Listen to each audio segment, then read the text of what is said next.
오늘 시편 2권에 지난번 23편 하나 했는데 오늘 2권에 51편 1절로 9절 말씀을 중요하니까 하나 더 하겠습니다. 시편 51편 1절로 9절.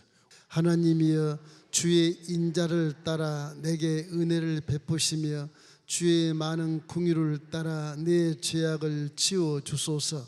내 죄악을 말갛게 씻으시며 나의 죄를 깨끗이 제하소서. 물은 나는 내 죄과를 아오니 내 죄가 항상 내 앞에 있나이다. 내가 주께만 범죄하여 주의 목전에 악을 행하였사오니 주께서 말씀하실 때 의로우시다 하고 주께서 심판하실 때 순전하시다 하리이다. 내가 죄악 중에서 출생하였으며 어머니가 죄 중에서 나를 잉태하였나이다. 보소서. 주께서는 중심이 진실함을 원하오니 내게 지혜를 은밀히 가르치시리이다. 우슬초로 나를 정결케 하소서. 내가 정하리이다. 나의 죄를 씻어 주소서. 내가 눈보다 희리이다. 내게 즐겁고 기쁜 소리를 들려주시사 주께서 꺾으신 뼈들로 즐거워하게 하소서. 주의 얼굴을 내 죄에서 돌이키시고 내 모든 죄악을 지워 주소서. 다윗이 아주 왕 중의 왕이었지만 죄를 짓고 나서 참으로 회개하는 참회의 그릇인데 이 시대에서 우리가 묵상하면서 오늘 어떻게 죄를 회개하고 죄를 회개하는 결과는 무엇인가 하는 것을 생각하면서 은혜를 받도록 하겠습니다. 상징적인 그림을 하나 그리겠습니다.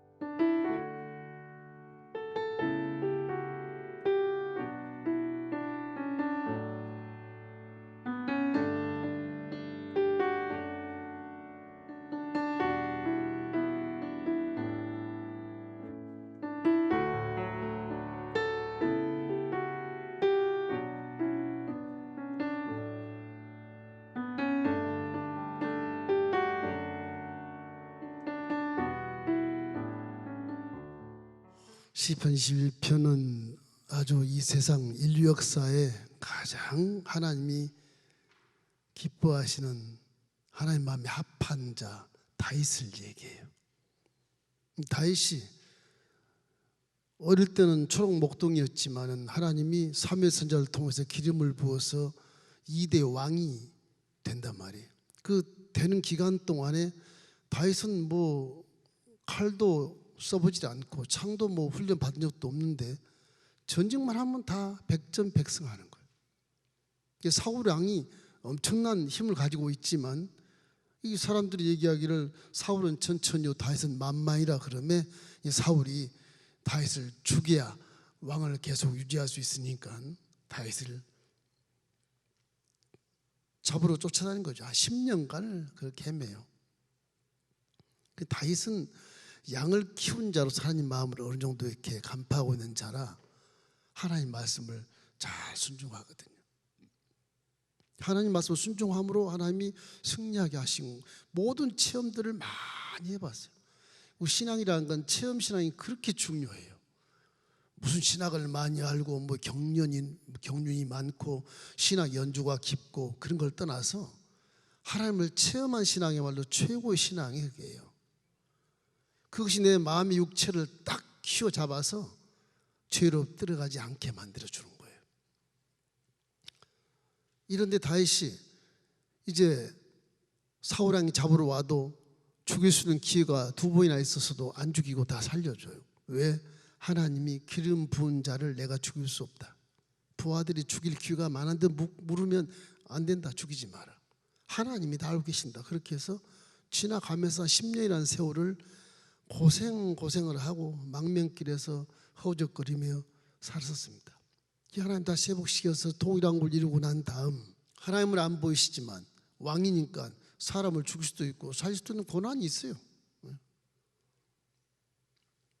이런 데서 왜 본문은 다시 이렇게 엄청난 성폭력을 하고 도덕과 윤리를 어기고 또 살인까지 하는 엄청난 죄를 짓고 있다. 이건 막 다윗의 일생일대 가장 추악한 그런 범죄로서 자기의 명예가 땅에 떨어지고 인생 최대의 오점으로 남겨져서 한순간에 명예와 영광이 다 사라지고 범죄자로서 나타나는 모습이 지금 시편 51편이, 물론 사무엘 하도 이런 말씀이 많이 있지만 이 다윗이 스스로 지금 기도하는 모습을 우리에게 가르쳐주고 있는 겁니다. 이 기도문에서 우리가 정말 교훈을 받고, 와, 하나님이 미워하신 것이 이렇게 죄를 미워하시나 할 정도로 우리가 마음의 경각심을 가지고 세상에 살면서 마귀의 영역에 살기 때문에 날마다 부딪힌 게 죄요, 보는 게 죄요, 마음으로 느낀 게 죄요, 손으로 만진 게 죄고 귀로 듣는 게 죄니, 이거 참 입술만이라도 좀 잘 조정해서 죄가 드러나지 않게 해야 되겠는데, 입술은 또 열려가지고서 서로가 서로를 경계하고 비판하고 정죄하고 판단해서 아수라장이 돼서 인류 역사가 이렇게 6, 7년 동안 피나는 전쟁 역사를 기록할 수밖에 없는 아주 나약한 존재가 인간입니다. 제가 그림을 그려놨어요. 여러분 처음 생각할 건 뭐예요? 느끼는 게 뭐예요? 인간 날개가 없어요, 그죠? 근데 우리는 창공을 날아요. 창공을 나르지요. 나르고 아파트 50층에 살고 100층에 살고, 이 참 날개도 없는 게 왜 이렇게 살까? 이런 생각을 해보는 거예요. 원래 사람은 땅을 밟고 사는 거예요. 그 하나님 그래서 날개를 없게 만들었어요. 근데 인간을 이렇게 막 편리하고 문명과 과학을 발전시켜서 막 나르다 보니까 하나님이 어디 있냐 이렇게 되는 거거든요. 이제 창조 질서를 어기는 거예요. 사실은 잘 사는 것 그 별로 좋지 않아요. 문명 있는 것 하나님 대적하는 게 전부 다. 역사를 보면 어려운 얘기지만 이 헬레니즘이라는 게 있어요. 알렉산더 대왕의 이 그리스 막 지중해를 전부 점령해 가지고서 헬레 그 문화가, 헬라 문화가 막 왕성해요. 그게 하나님이 안 계셔도 된다 하는 정도의 문화가 됐어요. 그 헬라의 그런 문화와 함께 하나님 믿는 히브리 문화가 이렇게 충돌을 해요. 근데 우리 신앙은 그렇다고 문명을 발전시키지 못하게 하느냐? 물론 문명을 발전시킬 때 개개인 중에 하나님 들어서서 뭐 발명품을 만들어내고 창조를 만들어내고 발전해서 인간들이 좀 편리하게 살기는 되지만은 그것이 하나님의 뜻일 수도 있을 때가 있고 거의 다 하나님의 뜻이 아닙니다. 다 문명이 발전하면 발전할수록 핵무기 만들어내서 자멸하고, 발전하면 발전할수록 지금 홍수, 지진, 뭐 가뭄 이것이 뭐 많은 사람을 죽이고, 뭐 조그만 홍수, 뭐 태풍 하나에도 막 핵무기 만들고 달나라간다며 그거에 막 사족을 못 쓰고 다 죽어 나자빠지고, 거기에 대비해라. 첨단 문화 시대에 무슨 태풍에 대비를 해요? 달나라가는데 태풍을 없애버리면 되지. 그걸 왜 못 없애는 거 왜? 사람이 아무리 발명을 많이 하고 문명을 발전시켜도 하나님의 기류 하나도 제대로 반패를 막이를 못하는데 무엇이 그렇게 훌륭하고 무엇이 그렇게 교만하고 무엇이 그렇게 잘났냔 말이에요. 이 날개라고 하는 것은 교만을 얘기하면 교만. 이 교만이에요, 교만. 결국은 추락해요. 사람은 다 추락해. 가능성이 아니라 다 추락하게 돼 있어요. 왜? 날개가 없으니까 추락하게 됐어요. 교만의 날개를 아무리 펴고 하늘 날라도 추락하는 겁니다. 하나님을 대적하고 말씀을 불순종하고 하는 것은 다 추락의 조건이다. 그렇게 겸손해라, 그렇게 하나님의 말씀을 순종해라. 그래도 쇠의 기회에 그냥 듣는 경읽기야. 하나님 말씀이 얼마나 당신의 지식보다 체험보다 이성보다 당신의 과학보다 문명보다 훨씬 더 중요한 진리의 말씀을 순종을 안 하는 것은 결국 추락해 버려요. 그렇게 돼요. 우리 징조를 많이 보잖아요. 말세지 말 그러는데 그게 말세지 말이 아니고 교만해서 그래. 교만해서. 아니 홍수 하나 제대로 못 가르치고 그냥 죽으면서 무슨 달나라를 가고 뭐게 대단한 거라고 그렇게 해요. 쉽게 얘기하면 그런 거잖아요. 그래서 우리는 항상 어떤 것을 바라보고 살아냐, 항상 기도해서 이 환경, 자연의 계시, 자연의 기류, 자연의 이런 환경을 우리가 항상 보고 창조주의 계시를 받을 수 있어야 돼요. 쉽게 얘기하면 열심히 기도해야 돼요. 기도하면 내가 잘못된 것을 깨달을 수도 있고, 기도하면 세상에 대하여 판단할 수도 있고 그래요. 기도 안 하니까 내가 계속 교만해서 하는 거예요. 교만해서. 목사님들도요. 우리 이게 좀 못하겠지만 이게 선후배를 따져요. 물론 선후배 따져야 됩니다. 질서가 있어야 되니까. 안 그러면 저 후배가 막 올라타면 안 되잖아요. 질서가 반드시 있어야 돼. 근데 한 해에 목사 안수를 같이 받아. 그래도 순서가 또 있어 거기에. 그 왜 그러냐 그러면 이 질서라고 하는 것은 사람이 오만하고 방자해서 질서를 뛰어넘으면 그 공동체가 무너지거든요. 사람이 막연히 살기 때문에 그래요. 에덴에 산다면 별 의미가 없어요. 에덴에 산다면 창조에서 그대로 살아가면 돼요. 거기는 악도 없고 술수와 교만도 없고 인간의 어떤 방법도 없으니까 그저 하나님과 함께 행복을 극치를 누리는 그런 에덴에 살기 때문에 그때가 가장 좋은 행복한 삶이죠. 그런데 마귀를 속삭여서 범죄를 하며 이 땅에 쫓겨나 있는데 이 땅에서는 그 삶만 못하거든요. 바보가 되어버리거든. 그래서 우리는 항상 생활하면서 이렇게 교만하는 것은 항상 내 마음에 절제를 하고 항상 내 마음에 난 날개가 없다. 나눌 수 없어. 항상 그런 생각하면서 겸비한 마음을 갖게 되시기를 주의 이름으로 축원합니다. 예수 믿어도 막 날아다니시는 분이 계셔. 평생 날릴 것 같아요? 안 그래. 어느 순간은 또 초죽음이 돼하고 땅굴에 들어가서 막 기도해요. 인생이란 게 그래요. 잘 될 때가 있고 못 될 때가 있고 그냥 하나님 그걸 다 이렇게 소화해서 고난을 갖다 놓고 깨닫게 하고 막 그러거든요. 하나님 가만 안 두시거든요. 신앙을 성장해서 복된 사람 만들기 위해서 자꾸 앞에다가 고난도 갖다 놓고 시험도 갖다 놓고 역경도 갖다 그러거든. 다윗만 그런 게 아니에요. 다윗이 마음에 합한 자를 왜 이런 죄를 지었어? 그렇게 판단할 수가 없어. 우리는 판단, 정죄, 비판할 자격이 없어요. 다윗 같은 사람도 지금 이렇게 살인죄를 지고 있는데 저와 여러분이야 뭐 무명인데 무슨 죄를 못 짓겠어요. 남에게 정죄하고 비판하고 판단하는 건 절대 금물이다. 이걸 여러분이 항상 기억해서 공동체에서 절대 비판하지 마십시오. 비판하지 말고 판단하지 말고 정죄하지 마세요. 이거 하지 마세요. 이건 큰 죄악을 지가 하나님이 되는 거예요. 이거는 하나님 되는 거예요. 절대 그러면 안 돼요. 기도해 줘야죠. 기도하는 자가 기도해서 하나님이 좀 저분을 도와주십시오. 저분을 회복시켜 주십시오. 이런 기도가 굉장히 중요해요. 우리 교회도 그런 분 참 많아. 신앙을 제대로 가지시고 그냥 앉아서 중보기도 하는 거예요. 말 안 해요. 그분이 막 종들도 그런 기도를 많이 합니다. 실제 여러분을 만나서 대화할 때 이거를 말 안 들으면 이 교구에서 이분이 문제야. 이분이 문제야. 이분 때문에 성도가 막 다 나가. 뒤통수를 막 때리고 싶어도 못해요. 내가 대신 그분을 중보기도 하는 거예요. 금식하면 하는 거예요. 애타가 기도 지금 내가 이게 온지 15년이 지났는데 아직도 안 변해요. 교구를 다 망쳐놔. 말 안 씁니다. 그래서 제가 내가 무슨 하나님이야? 말씀을 들리게 하고 지금 깨닫게 하는 거예요. 지금 제가 이 말씀을 해도 내 말은 아니겠지 이러고 웃고 앉아 계신단 말이에요. 그 참 기가 막힐 일이거든 이게.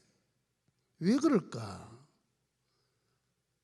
지역장이고 권사인데도 불구하고 그런 게 막 속이 터지고 마음이 너무너무 아파요. 사실은 너무 많이 아파. 자기만 들으려고 하는 것. 내가 너를 위해서 몇 년을 기도했는데 나한테 그렇게 돼? 이런 식의 지역장, 권사님 회개하셔야 돼요. 그러나 하나님 볼 때 교회도 회파하는 것이고, 저는 교회를 회파하면 쫓아내려고 잘라버린 사람입니다. 근데 언제부터 내가 더 용서하자 그렇게 기다리고 있는 거죠. 계속 지금 여기 와서 15년을 기다렸는데 한 분은 지금도 안 변해. 지금도. 이 참 기가 찰 노릇이에요. 제게 맡겨진 목회를 방해하기 때문에 참 믿고 쫓아내고 싶은데 나는 절대 쫓아내기 싫어요. 내게 맡겨진 양은 내가 회복해서 사랑으로 믿음이 성장하게 만들고 후배 성도들 잘 이렇게 케어하게 만들어 줘야 내 책임인데, 그 내가 능력이 없으니까 그 사람을 능가하지 못해서 그런지 몰라도 이 회복이 잘 안 되는 거예요. 뭐 금식할 수밖에 없는 거예요. 그분을 위해서.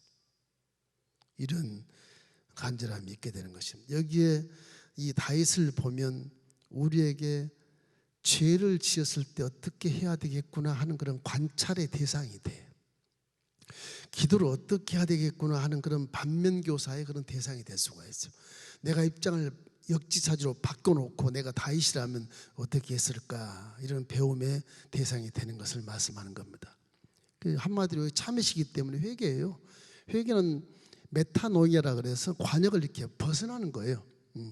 헬라어로 벗어나는 것인데, 이건 하나님의 의도를 벗어나는 길을 얘기하는 것이거든요. 복을 못 받아요. 그게 죄라는 것이. 그래서 인류가 이렇게 된 이유도 아담의 죄 때문에 이렇게 된 거예요. 그 원죄는 계속 같이 유전처럼 돌거든요.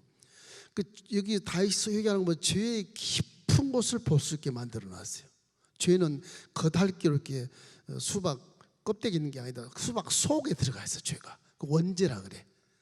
신학적으로 얘기하면 그런 원죄는 깊이 들어 있어서 이게 원죄를 스스로 절대 이걸 회개한다고 용서받을 수 없고, 그래서 예수의 피밖에 없는 거예요. 이게.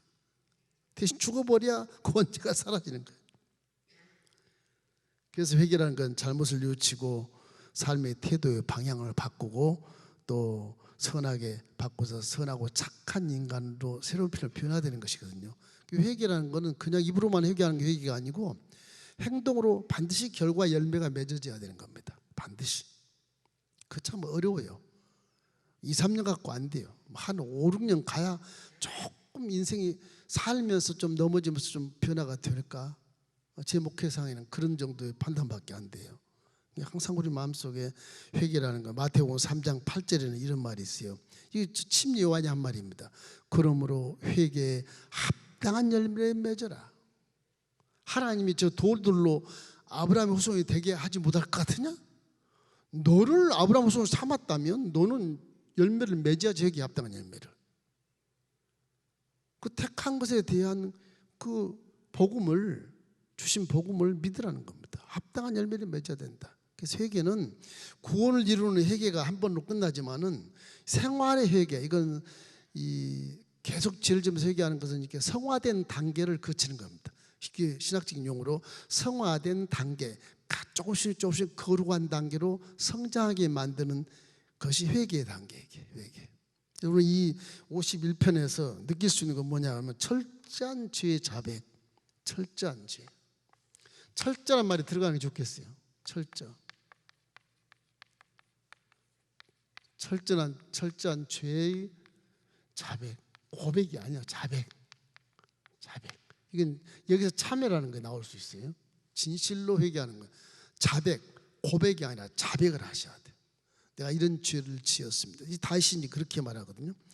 왜냐하면 이 죄라고 하는 것은 하나님의 인격과 속성과 또 구원과 이런 성품에 반대되는 것이기 때문에 그 죄가 있으면 하나님 역사를 하지 않습니다. 아예 역사를 안 해요. 이것이 하나님의 권위에 대해서 침해하는 것이 죄예요. 넌 하는 거 상관없어요. 이게 내 죄 중에 무슨 상관이 있습니까? 그러지만 하나님의 권위를 침해하는 게 죄예요. 모독하는 거예요. 그 죄를 지면 구약에는 땅을 열어서 묻어버려요. 연병을 나게 해서 그냥 다 죽이고, 안 그러면 진에서 불이 살라서 즉시 죽여버리고, 하나님을 모독하는 반역죄이기 때문에 그거거든요. 이게 죄가 무시무시합니다 이게. 그래서 하나님은 죄를 가장 싫어해요. 가장 싫어해요. 여러분 속에는 신약시대 이제 우리가 다윗 후에 천년시대에 살고 있는 예수님이 오신 거 복으로 지금 2000년을 믿고 있는데 3000년 됐습니다. 여러분 속에는 다 성령이 와 계시거든.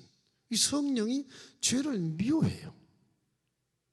성령님 도와주시죠.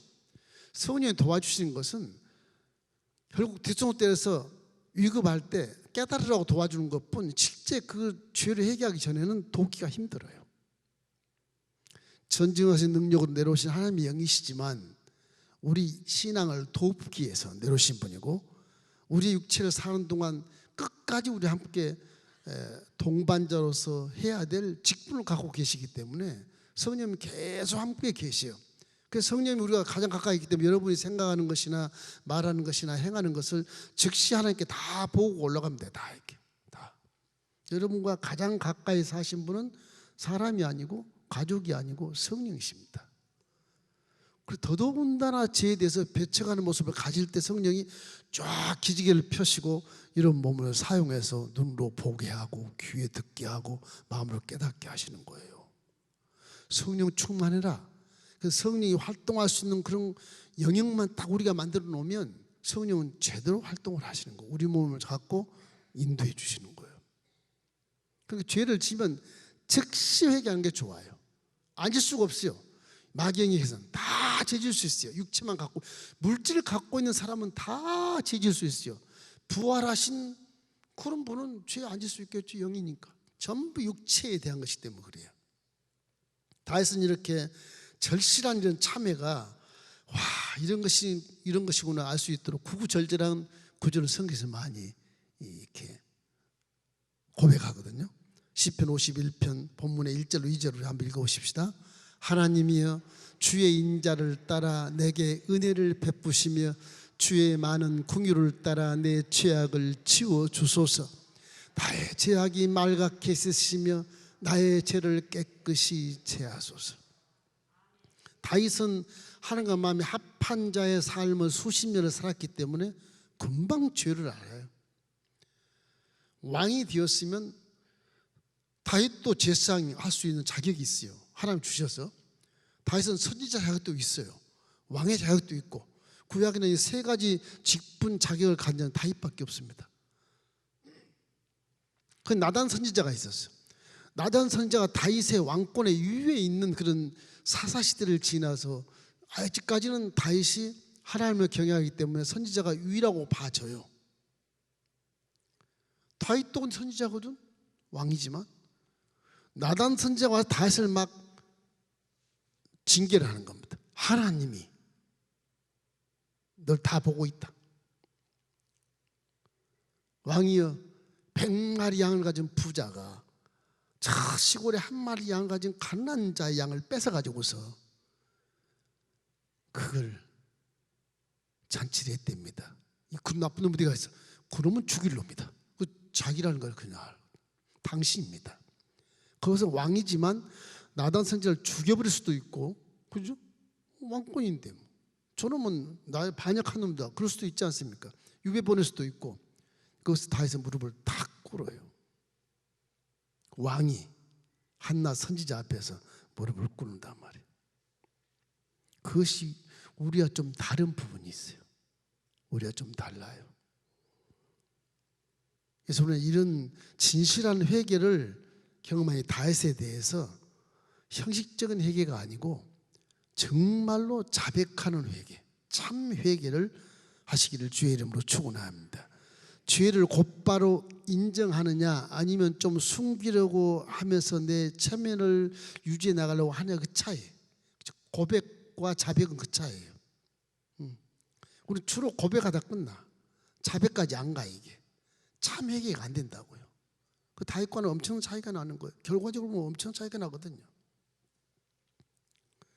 이 다윗이 스스로 자신을 불피하고 악취가 날 정도로 내가 몸이 썩어 있구나 그것을 인정해서 이 시편을 보면 나의 죄, 나의 죄악, 나의 죄에 대해서 철저하게 고백하는 그런 구절들이 많이 있습니다. 목숨 걸고 절박하게 용서를 구하고 옛날의 평화로운 삶, 승리의 삶을 갈망하는 그런 다윗의 모습이 요 시편에 쫙 나와 있어요.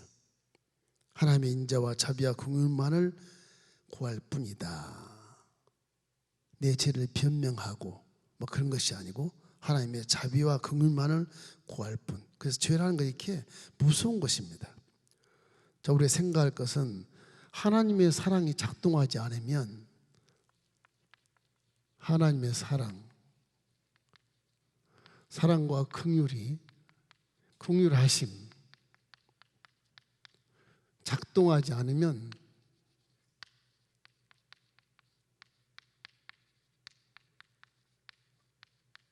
우리는 죄인으로 딱 그대로 드러나는 거예요. 용서가 안 돼요. 어떤 죄도 용서가 안 돼요. 하나님의 축복을 갖고 계시기 때문에 이렇게 작동하지 않으면 어떤 죄도 용서하지 않는다. 용서되지 않는다.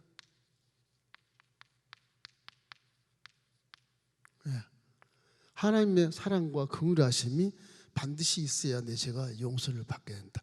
신약의 1000년 후에 지금 와서는 우리는 이미 어떤 죄를 져도 십자가에서 복음으로 용서를 다 받은 것을 믿기를 주의 이름으로 축원합니다.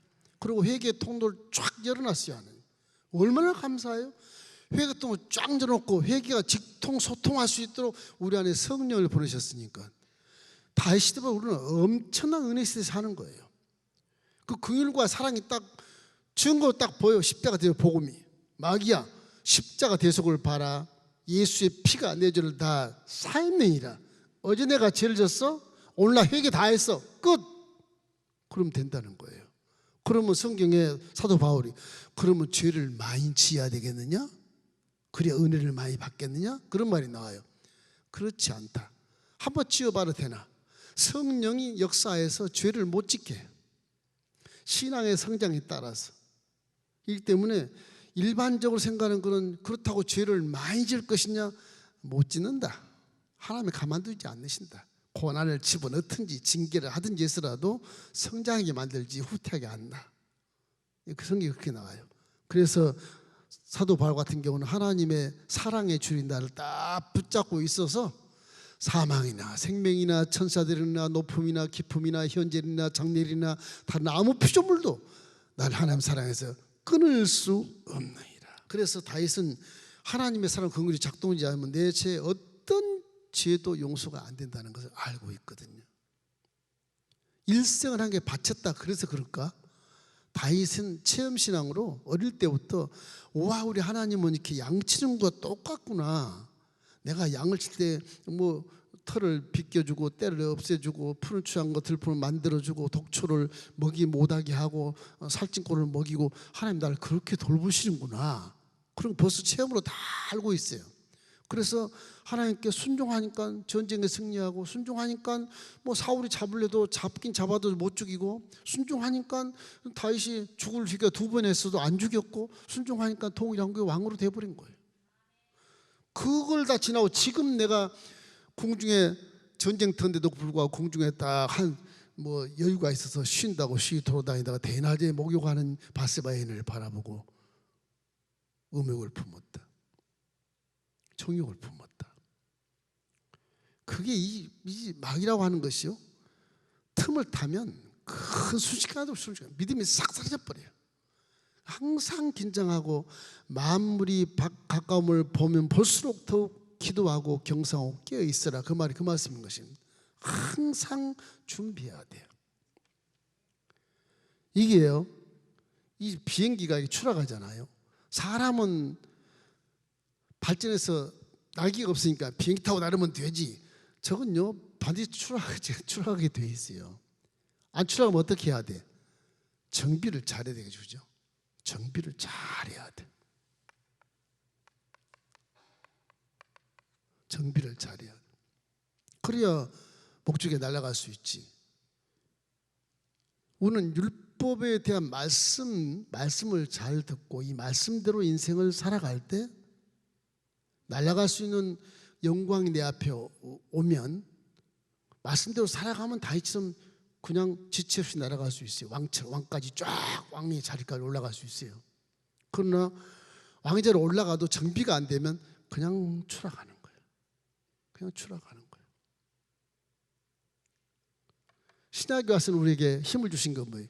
성령이 계시잖아요. 성령. 기름이라고 할 수 있어요. 성령이 항상 함께 계셔야 돼. 항상. 그래야 그것이 목적에 갈 때까지 같이 지켜주고 같이 가는 거예요. 성령님은 우리가 고난당할 때 좀 함께 계시고 축복받을 때 함께 계시고 지금 1000년 후에 우리들은 성령이 우리 속에 계시기 때문에 우리가 비행기로 나른다고 하고 왕 자리까지 올라가도 성령이 거기 같이 계시는 겁니다. 다윗보다는 훨씬 더 우리가 죄를 적게 질 수 있는 가능성이 커요. 근데 오늘 다윗보다 더 큰 죄를 많이 짓고 있거든. 다윗 시대는 성령이 밖에 석사했어요. 안에 석사가 지금 다윗은 고백은 했지만 신학적으로는 구약 시대는 성령이 밖에 역사했습니다. 지금은 성령이 예수를 구세주를 믿으면 누구든지 예수를 하나님 아들이라 시인하면 네 속에 이미 영이 와 계셔요. 여러분 다윗보다 훨씬 더 은혜스러운 하나님의 자녀 딸로서 하나님 지켜주고 계시는 거예요. 성령은 항상 충만해야 돼. 언제나 그래야 내 마음속에서 안심을 갖고 들어갈 수 있어요. 항상 기도해야 됩니다. 안 믿는 자도 조종사도 항상 기도해야 돼. 왜 그러냐? 기류가 아무리 비행기가 잘 날아도 기류가 악한 기류가 올 때는 추락하거든요. 비행기 못 날아요. 이 폭풍 올 때 비행기 안 나르잖아요. 그럼 기류에 대한 계시를 항상 마음에 받을 수 있어야 돼. 언제나 조심하고 언제나 기도해서 내 앞길이 확 뚫려도 그래도 기도하면서 나아가야 되거든요. 그러니까 축복 받을 때 더 기도를 많이 하셔야 됩니다, 여러분. 일이 잘 될 때 더 기도 많이 하고 더 헌금 많이 하고 더 말씀 많이 읽고 더 예배 충실하게 다니고 그래야 돼요. 그래야 내 인생의 비행기가 추락하지 않을 수 있어요. 이런 것을 이렇게 계시해 주고 있는 거예요. 그 마음에 이런 기도의 어떤 그런 특권을 우리가 항상 생각하면서도 어려울 때만 기도하고 좋을 때는 기도 안 하고 그러죠. 훈련이 필요해요. 훈련. 우리의 몸은요, 이 몸입니다. 육체.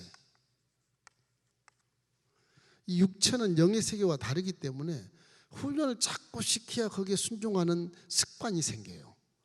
육체는 내가 기도를 아무리 해도 이게 훈련이 안 돼 있으면 오늘은 그냥 좀 쉬고 오늘 내가 돈을 많이 벌어서 하나님께 헌금해야지. 쉬고 돈 벌어 가자. 몸이 그래요 항상. 그래서 거기 가면 현장에 가면 돈 버는 것이 아니라 이 사회로 자꾸 세상으로 빠지는 타협의 문이 자꾸 보이는 거예요. 미혹의 문이 보이고 유혹의 문이 보여. 안 갔더라면 안 갔 좋았을 텐데 가가지고서 유혹이 보여 거기에 빠져버리는 거예요. 그 우리 몸이란 이 육체 물질 세계는 훈련을 많이 받아야 돼요. 훈련을. 그래야 이게 습관이 되고 관습이 돼서 경건의 연습이 돼요. 앉으면 기도하는 모습, 화장실에 앉아도 그냥 기도하는 모습. 이게 아주 습관이 돼버려야 돼. 그리고 역사를 안 해 마귀가. 비행기도 자꾸 날아보고 날아봐야 안 떨어지게 만드는 것처럼 이 훈련이라는 게 반드시 오늘 필요하기 때문에 예배를 많이 드린 게 문제가 아니라 이런 예배도 드리고 기도 훈련도 하고 뭐 단일 기도도 하고 막 그러지 않습니까? 특별 새벽 기도도 하고 뭐 그 무슨 필요 없어 주일만 가면 되지. 주일 성수하면 된다고 하는 거랬나? 그건 그냥 타협하고 사는 거예요, 사람. 그 시간 잘지 말고 나와서 기도하면 더 좋은 일이 생길 수 있고 나쁜 일을 막을 수 있는데 불구하고 그냥 뒤배져 자는 거죠. 이런 것들이 우리에게 실수가 될 수 있어요. 마지막으로는 항법, 이런 법이 있죠. 배는 항법이라고 그래요. 비행기가 항법인가요? 그리고 항해법이 있나요? 항해? 이런 거 있지 않습니까? 법이 있어요. 비행기도 길이 있고 배도 길이 있는 것처럼 우리도 성경 말씀대로 길을 찾아서 가야 돼. 진리는 틀림없어요. 이게요.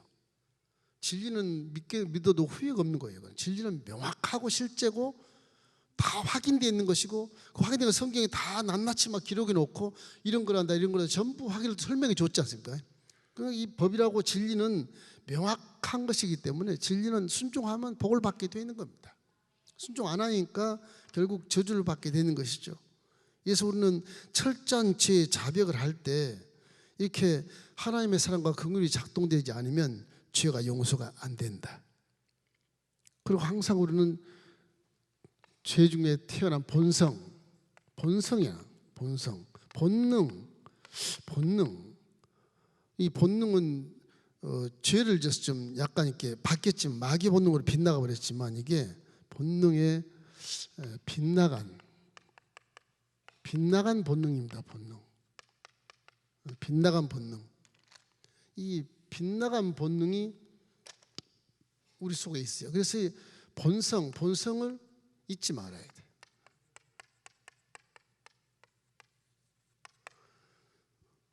아무리 유명한 뭐 국회의원이고 뭐 국회의장이라 할지라도 대통령이라 할지라도 사람은 비행기로 딱 올라가다가 추락이 반드시 있어요. 교만이 되면 그래. 교만하면 추락이에요. 또 죄가 유혹받는 거 빠지면 추락해 버리는 거예요. 그것도 즉시 회개하는 것이 가장 좋고요. 철저하게 죄를 인정하는 자세를 우리가 배울 수 있어요. 이 다윗은 여러분, 내 죄가 항상 내 앞에 있었습니다. 죄는 항상 내가 끼고 살았습니다. 이런 고백. 그런 모습으로 이사야 51장 5절 우리 한번 시편 50편 5절 한번 읽어보십시다. 내가 죄악 중에서 출생하였으며 어머니가 죄 중에서 나를 잉태하였나이다. 그럼 내가 죄악 중에 출세했고 어머니가 나를 잉태했기 때문에 어머니도 죄인이고 언제 같은 죄의 유전자를 받고 태어나거든. 원래 난 죄인이에요. 죄인. 그래서 내가 죄를 끼고 지금 살고 있습니다. 이런 탄식이에요. 비통하고 탄식한 마음으로 자신을 내리치면서 참회하는 그런 엄청난 절절함을 우리가 느낄 수가 있어요. 이게 본성입니다. 죄의 본성. 죄의 본성. 이 본성을 잊지 말아요. 얼마든지 저와 여러분은 아무리 거룩해도 저와 여러분은 죄를 지을 수 있는 가능성이 100%다. 그렇게 생각이 좋아요. 난 죄를 정하는 100%다. 누가 누굴 정죄할 수 없어. 짓기만 하면 좋은 지혜는 뭐냐? 회개하는 것이 지혜다. 우리는 좋은 도구를 갖고 있는 회개. 좋은 도구를. 다시 그 회개를 가르쳐 주는 거예요. 구약 시대 이런 회개를 기다리지 않아요, 하나님은요.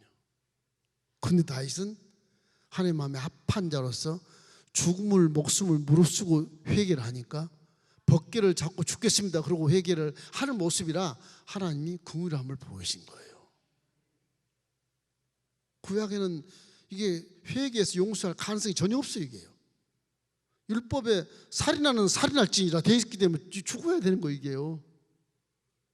왕이 무릎을 꿇고 난 죽었습니다. 그런 왕이 어딨냐 이거예요. 신약이 우리는 지금 죄를 져서 또 회개할 통로가 열려 있지만 구약에는 열려 있질 않아요. 율법을 못 지키면 그냥 심판받는 거예요. 이게. 우리는 율법의 죄를 다 대신 심판받아준 예수님이 대신 죽어버렸어요. 우리 죄와 함께. 우리는 심판받을 이유가 없어요. 우리는요.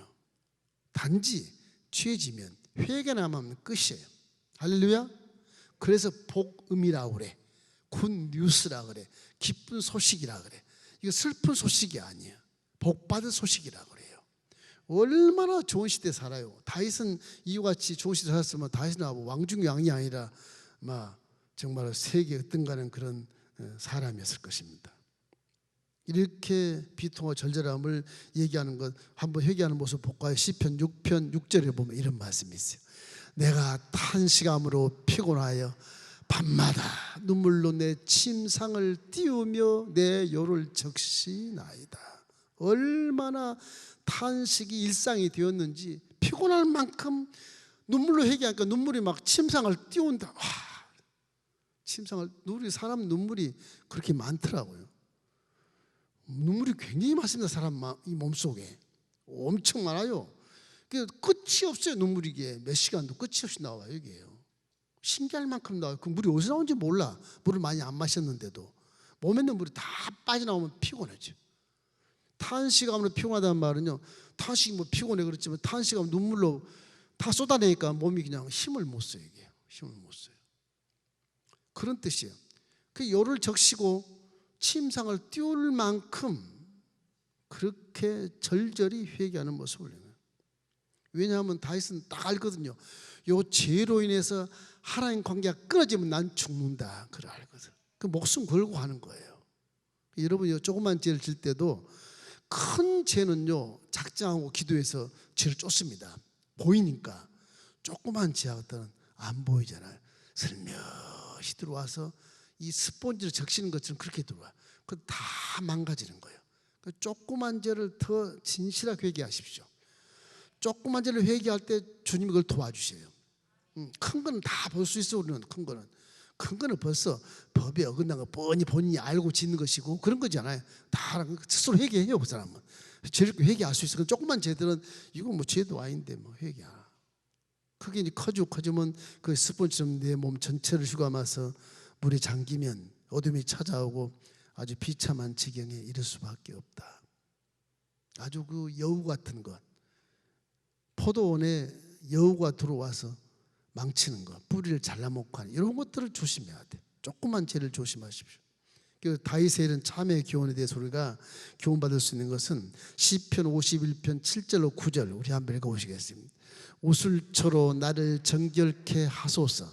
내가 정하리이다. 나의 죄를 씻어 주소서. 내가 눈보다 희리이다. 내게 즐겁고 기쁜 소리를 들려주소서. 주께서 꺾으신 뼈들로 즐거워하게 하소서. 주의 얼굴을 내 죄에서 돌이키시고 내 모든 죄악을 지워주소서. 저게 내 죄라는 말이 수없이 나오잖아요. 지금 죄 아주 꺾어달라고 그렇게 하고 꺾어진 뼈가 춤을 추게 만들죠. 그런 정도 하잖아요. 그러니까 죄가 노출되었을 때 보통 내가 분노하고 내 자존심 때문에 저항하게 되는데 그러지 말고 다윗처럼 즉시 참회하라는 거예요. 즉시 용서를 구해라. 즉시. 그게 굉장히 중요해요. 이게 내일 하지 뭐 그렇게 우리가 생각할 수 있는데 이 죄, 빈당한 본성의 죄는 즉시 회개해야 돼요. 그 자리에서 하는 게 좋습니다. 예, 즉시 회개. 다시는 그렇게 하잖아요. 나단 선지자 앞에서 그 뭐 왕인데 선지자가 죽여버려도 돼요. 괜찮은데 소문날까 봐 즉시 부르고 회개하잖아요. 변명을 안 해요. 조금도 숨기지 않아. 시인하는 거예요. 시인해서 변명이 없어. 변명. 우리 변명을 많이 하는데 변명이 없어요. 다해서 그 왕이 어떻게 변명을 안 하지? 아, 내가 왕이라 이럴 때도 있지. 좀 용서 좀 해주십시오. 그래도 가능할 수 있고 나단 선지자 국민들의 정서를 위해서 이 말은 밖으로 표출하지 말아라. 명령할 수도 있잖아요. 근데 다윗은 그 앞에서 그냥 하나님 앞에서 회개하는 것처럼 무릎을 꿇고 한마디 변명도 않고 시인하고 인정해버리는 것입니다. 인정해버려. 다윗이 그런 모습은 하나님 마음에 합한 자라고 하는 그런 자격자로서 이렇게 하면 하나님이 사랑과 공의로 나를 용서하실 길이 열린다는 것을 알아. 이 사람이 알아요. 근데 우리는 몰라요. 이건 뭐 죄도 아닌데 뭐 하나님 용서하시겠지? 그런 식의 개념으로 하는데 말씀을 많이 알면 이 조그만 죄도 용서를 내가 받아야만 내가 산다는 것을 알게 되거든. 하나님이 죄를 가장 싫어하니까. 그래서 다윗은 이런 가운데서 하나님의 긍휼과 자비 이런 것은 다 즉시 회개하면 긍휼과 자비로 용서를 받을 수 있어요. 네. 우리가 다윗에게 배우는 것은 즉시 내가 참회하고 회개하고 즉시 무릎을 꿇고 그 죄를 인정해버리고 그리고 하나님의 긍휼을 기다리는 것, 이게 가장 중요한 겁니다. 그러면 이제 그 뒤 일 처리가 아주 은혜롭게 처리가 되고 소문 없이 처리가 될 수도 있고 모든 성도에게 상처 안 받고 스스로 하나님 사라지게 할 수도 있다. 근데 자꾸 변명하고 저항하고 되드니까 그러니까 그 일이 막 더 커지고 눈뜨니 커지는 거예요. 이게. 말이 말을 낳지 않습니까? 계속 커지는 거예요. 교회에서 어떤 일이 일어날 때는 입을 딱 함구하고 본인이 회개해버리면 끝나요. 저 사람이 어떻대, 이 사람이 어떻대. 그럼 교회가 막 풍지박산돼 버립니다. 요즘에 소위 21세기 들어와서 법조계 교회 재판을 막 이렇게 그냥 고발하고 있어요. 거기서 재판을 벌이고 하는데 하나님 그걸 가장 싫어하세요. 교회는 교회 안에서 싹 끝나야 돼요. 하나님 망신, 우리 망신, 교회 망신. 그래서 사회가 교회를 걱정하잖아요. 저 교회 사람들 참 문제다 문제 이렇게 걱정하잖아요. 난 속으로는 네가 문제다 이놈아 그렇게 얘기하지만 네가 한번 재산을 잘라가지고서 이웃을 돌봐서 구제를 해봤어? 이웃을 기도 한번 해봤어? 나를 한번 기도해봤냐? 그런 질문하면 아무 수를 못해요. 끽수도 못해요. 나 한번 해봤거든. 대판 한번 싸워봤어요. 못하더라고요. 우리는 죄악 중에 출생했다는 사실 항상 기억하고 이렇게 일생의 죄에 노출된 영역에 살아요. 마귀 영역은 지금 아수라장이거든요. 지금 예배대로 나가도 금방 눈에 또 보여요. 귀에 들리고 막 또 그래요. 그런 죄에 노출된 삶을 살기 때문에 항상 경계하고 이 다윗처럼 회개하는 것을 잊지 말고 죄를 딱 짚어 그냥 회개해버리는 회개. 그냥 하기 위한 그런 습관, 그런 지혜를 갖기를 주의 이름으로 축원합니다. 방심하면 언제라도 우리는 죄를 범할 수 있을 수밖에 없다. 그래서 이제 신약시대에 들어와서는 다윗은 1세대에 살았지만 우리 시대에는 1000년 후에 복음이 지금 2000년 후에 와 있으니까 3000년 전에 다윗의 환경과는 완전히 달라요. 우리 속에는 성령이 와 계시기 때문에 달라요. 우리는 죄짓기 전에 분별할 수 있잖아요. 죄짓기 전에 분별할 수 있어요. 만물을 바라보도 하나님의 신성을 깨달을 수 있다니까. 기도를 많이 하면 죄를 미연에 방지할 수 있어요. 수많은 유혹이 오잖아요. 다 꺾어버리고 방지할 수가 있어요. 믿습니까? 십자가 대속으로 복음을 보고 나는 이미 의인이 되었다 이런 자부심을 갖고 나는 세상에 타협할 수 없는 자다 이런 자부심을 마음에 갖고 자긍심을 가지고 죄와 정말 배척하고 죄와 싸워서 승리하시기를 주의 이름으로 축원합니다. 자, 여기서 다윗의 중요한 것은 최고의 기도문을 우리가 볼 수가 있어. 세 번째, 최고의 기도문. 그렇게 명문할 수 있어요. 최고의 기도문. 이 51편이 최고의 기도문이에요. 회개에 대한 아주 가장 기가 막힌 기도문이다. 이게 심령이 누구든지 심령이 회복되고 성령이 역사하도록 막 간구하는 것입니다. 시편 본문의 51편 10절로 12절 말씀 우리 함께 읽겠습니다. 하나님이여 내 속에 정한 마음을 창조하시고 내 안에 정직한 영을 새롭게 하소서. 나를 주 앞에서 쫓아내지 마시며 주의 성령을 내게서 거두지 마소서. 주의 구원의 즐거움을 내게 회복시켜 주시고 자원하는 심령을 주사 나를 붙드소서. 이게 다시 예수 믿는 1000년 전에 기도하는 기도문인데 꼭 마치 지금 우리가 기도하는 것처럼 성령이 딱 저기 계셔. 성령을 거두지 마소. 다윗은 믿음 자체가 하나님을 아버지로 섬겨요. 그러니까 시편 104편 같은 거 보면 십자가 복음이 오기도 전 1000년 전인데 내 영혼아 야훼를 송축해라. 내 속에 있는 것들아 다 야훼를 송축해라. 내 속에 있는 것들아 다 야훼를 송축하는 말을 성경 구약에 찾아보질 못해요. 이 부분밖에 없어요. 또 하나, 내 영혼아 야훼를 송축하고 그 은택을 잊지 말지어다. 근데 은택이 뭐냐 구약에서? 내 모든 죄를 사했대요. 아니 구약이 무슨 모든 죄를 사해? 죄지면 심판인데. 근데 다윗은 내 모든 죄를 사하시고 내 모든 병을 고치시고. 죄와 병은요, 구약에서 병은 죄로서 들어오는 병이기 때문에 죽어요. 이게 재상이 또 이렇게 인정을 해야 병이 낫다고 이렇게 고백해서 밖으로 나와서 이제 일상생활을 할 수 있는 그런 부정탄 병, 그런 한센병 이런 것들, 그것도 많지 않습니까? 근데 이게 다윗은 고백하기를 내 모든 죄를 사하시고 모든 병을 고쳤다고 말해요. 십자가 사건을 그대로 얘기하는 거예요. 다윗은 3000년 전의 다윗이지만 지금 우리가 살고 있는 이 십자가 복음을 믿는 우리의 삶의 모습을 지금 보여주는 거예요. 기가 막히잖아요. 그럼 다윗은 그래서 선지자라고도 할 수 있어요. 예언자로도 할 수 있다고. 이래서 다윗의 믿음이라고 하는 것은 정말 깊이 있는 믿음이에요. 깊이 있는 믿음.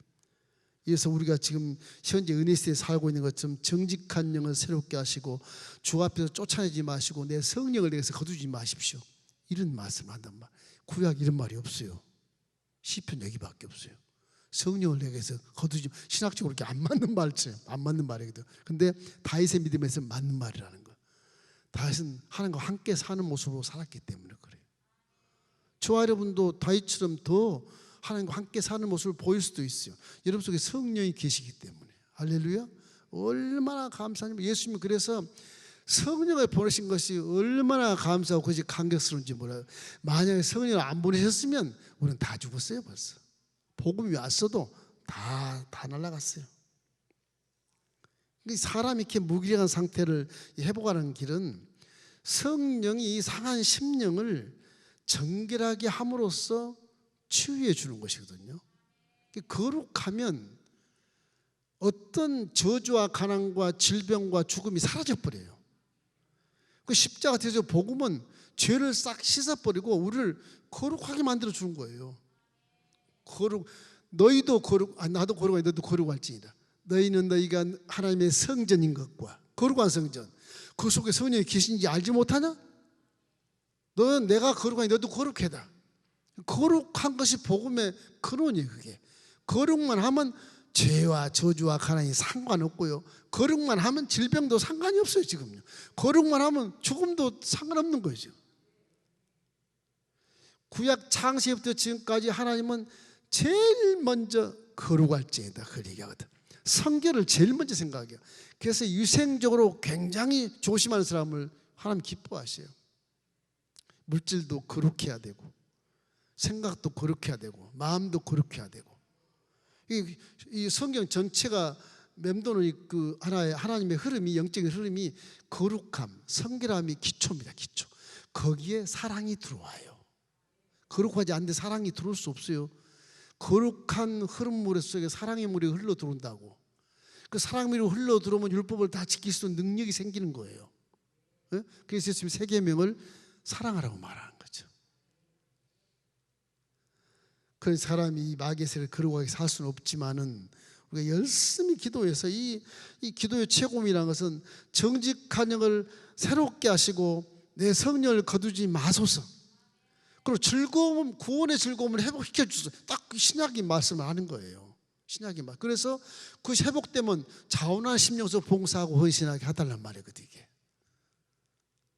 참 기가 막혀요. 1000년 후에 이런 시대가 올 것이라는 걸 당신은 알고 계시는 거예요. 이게.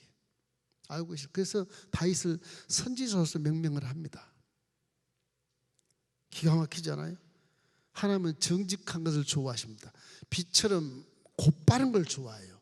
굴곡을 안 좋아해요. 곧바른 걸 좋아해요. 그래서 빛이라 그러죠. 정직한 길.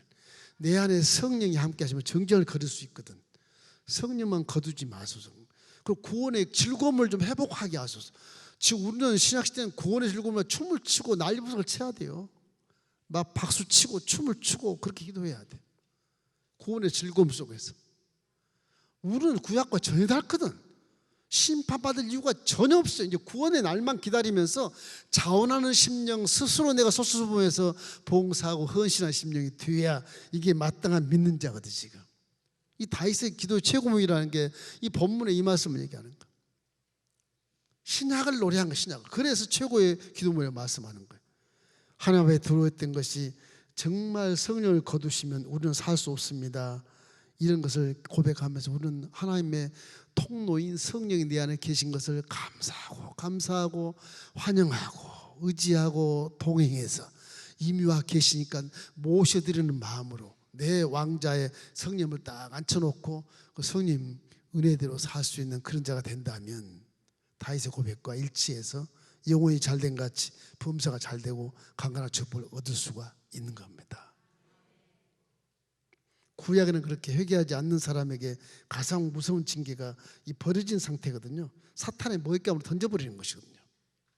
근데 신약은 예수님을 구원했기 때문에 사탄이 먹을 던져버린 것이 아니라 죄를 용서해버린 사탄이 우리한테 오히려 근접도 못하게 만들어 놓은 거예요. 사실은 믿음이 있다 그러면 사탄은 우리가 가 무서워서 피해갈 수밖에 없는 존재거든요. 근데 우리는 사탄인데 무서워가지고 무셔라 그럼 막 눈 뜨고 막 기도하는 데서 눈 감고 기도해도 그냥 지나가는 거예요. 사탄은. 이게 복음을 얼마나 믿느냐가 문제예요. 여러분, 그래서 성령으로 충만하기를 주의 이름으로 축원합니다. 이제 우리 마지막으로 생각할 것은 우리가 돌이킨 결단, 이것을 어떻게 잘 유지해야 될까? 회개에서 합당한 열매를 맺는 건 좋은데 다시 죄를 안 지켜서 어떻게 해야 될까? 여기는 다윗은 서원을 해. 서원을 해버렸어. 내 앞으로 일생을 다 주님 앞에 맡깁니다. 용서받고 하나님 앞에 서원하는 기도를 하게 된 것입니다. 잠언 26장 11절에도 이런 말씀이 있어요. 개가 그 토한 것으로 도로 먹는 것 같이 미련한 자는 그 미련하는 것을 거듭 행하느니라. 상당히 개에 대한 것을 얘기해요. 토한 것도 먹는다. 개 취급하는 거. 그래서 성경에 보면 깨닫지 못한 자는 짐승 같네이다 그런 말씀이 있어요. 사람인데 짐승 표현을 해놓은 거예요.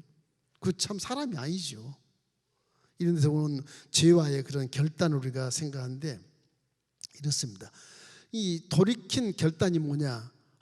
주님, 나는 연약한 자입니다. 내가 지금 왕이고 선지자 직분을 받고 제사장 직분을 인정하신 난데 저는 연약합니다. 긍휼히 여겨 주십시오. 그거예요. 딱 결단이야. 돌이킨 결단의 처음이 내가 연약한 걸 모르고 다시는 죄를 안 지겠습니다. 끝! 그러고 나가는 것보다 주여, 내가 이렇게 연약하니 날 좀 긍휼히 여겨 주십시오. 혹시 죄를 짓더라도 주여, 또 회개할 것이 용서해 주십시오. 뭐 그런 마음을 갖는 거예요. 연약함, 이게 연약함. 사람은 다 연약해요. 이 에덴에서 쫓김받은 이후로는 IQ도 강등이 되고 육체도 환경 스스로 파괴해가면서 문명을 발전시키고, 이래서 영원히 살 수 있는 육체가 100년도 못 살고 가야 되는 그런 삶을 살지 않습니까? 사람은 연약해요. 아무리 지식이 많고 명예가 많고 물질이 많고 무슨 뭐 권세가 많아도 사람은 사람이지 신이 아닌 겁니다. 별로 차이 없어요. 우리 소위 뉴스 보도 들어보십시오. 훌륭하신 분들 말씀하는 거 별 차이 없어요. 별 차이 없어요. 그래서 연약한 것을 항상 생각하면서 주님 앞에, 절대 권위 앞에 부복하고 긍휼히 여김을 받으려고 애를 쓰는 그런 마음을 가진 자가 겸손이거든요. 그 겸손한 자에게 하나님이 은혜를 준다고 말씀하잖아요. 항상 기억해야 돼요. 사람 앞에도 겸손하십시오. 뭐 돈 준 거 아니잖아요. 겸손하면 돈 주는 게 아닌데 뭐 그걸 뭐 못해요. 아이고, 그렇습니까? 감사합니다. 당신이 나보다 낫습니다. 그럴 수밖에 없는 거죠. 어떡하겠어. 그래야 싸움이 안 일어나고 마귀 역사가 틈을 못 타요. 내가 교만해보면 마귀가 딱 틈을 타요. 상대 상처를 줘서. 둘째는 성령을 거두지 마소서. 성령을 거두지 마소서. 우리는 지금 다윗은 저렇게 강구하지, 우리는 저걸 얘기 안 해도 성령이 와 계셔. 성령님 가십시오. 그래도 안 가요, 성령님. 여러분에게 영원히 천국 갈 때까지 딱 지키게 성령을 보내버리신 거예요. 뭐 안 가요. 가라도 못 가. 성령은 안 간다 이놈아. 가만히 앉아 있는 거예요. 네가 회개할 때 내가 능력을 나타낼 것이고 회개 안 하면 능력 안 나타낼 거야. 성결해 봐라. 내가 왜 너를 못 도와주겠냐, 그런 것이거든요. 성령이 그런 겁니다. 이래서 성령을 거두지 말라는 말을 결단하는 거예요. 그리고 이제 하나는 상한 심령. 항상 상한 심령으로 살게 하소서. 상한 심령.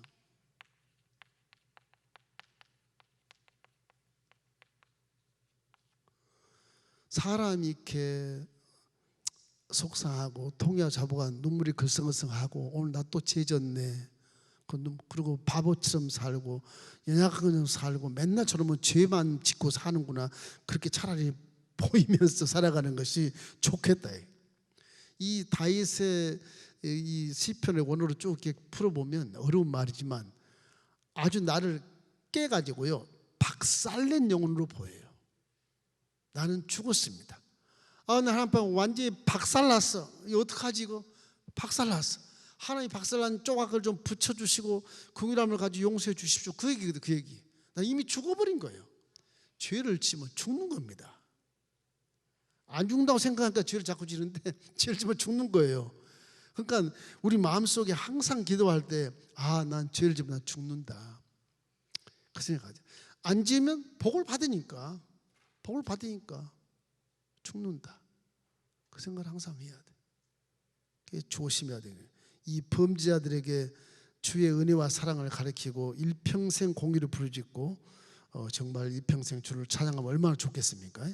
그 앞에서도 이 다윗은 이래서 이제 내가 번제자의 삶을 살겠습니다. 여러 가지 말씀이 나오지만 정말 회개하고 자백하는 이 서원의 과정을 통해서 하나님 앞에 살아갈 기회를 얻는데 언제나 결론은 뭐냐? 오직 하나님의 자비하심과 긍휼하심밖에 없다는 것을 항상 거기 관점을 두고 회개하는 거예요.